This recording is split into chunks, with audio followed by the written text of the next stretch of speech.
Depending on the election results and the new government, it might have actually far-reaching implications on South African foreign policy. When the US calls Iran an authoritarian state and wishes to shame South Africa bristles.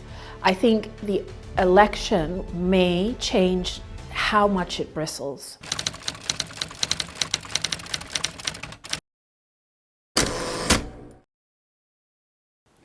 The ANC left a huge mark the last 2 years when it came to the African initiative seeking an agreement on the war in the Ukraine, which wasn't taken too far, but it placed Africa on the map.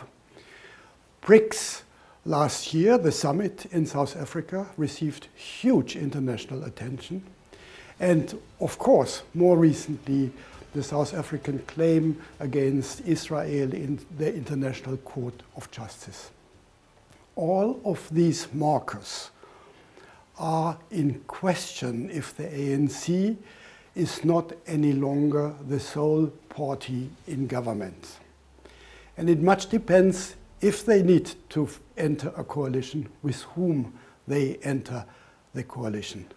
I think South Africa's foreign policy has been that under the ANC, that it's important to reform the international multilateral system, to get better representation in the Bretton Woods institutions, to have a permanent seat on the UN Security Council for Africa and for East Asia, to really promote, a much more sort of balanced, rule-based order.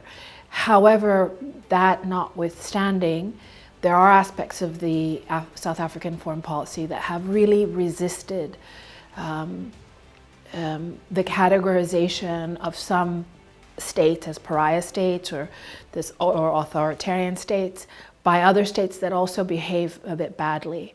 So when the US calls Iran an authoritarian state and wishes to kind of shame South Africa in terms of its relationships with Iran or with China or with Russia, South Africa bristles.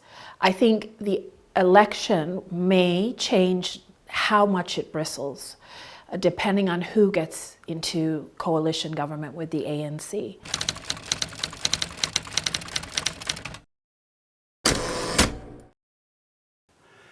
In the unlikely but still possible case that the Democratic Alliance or others of Action South Africa are joining the government with the ANC, the foreign policy will change markedly.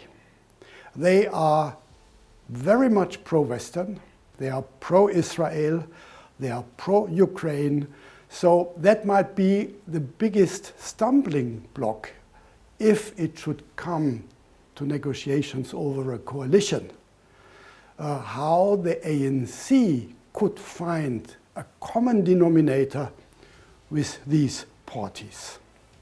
When it comes to the other possible coalition partner, that would be the EFF, the foreign policy would be much alike.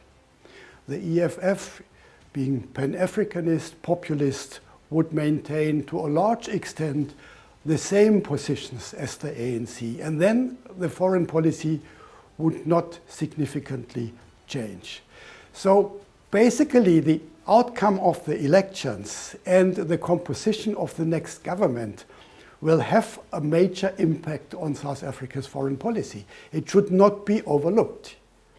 If you have the MK or the EFF playing a greater role in governance, formally through the results of the parliamentary election, then you may have more bristling and more kind of saber rattling around the necessity for the multilateral order to be reformed, and also a championing of these other states. If it's the DA, it may be the other way around. So the pendulum might swing to one or the other degrees.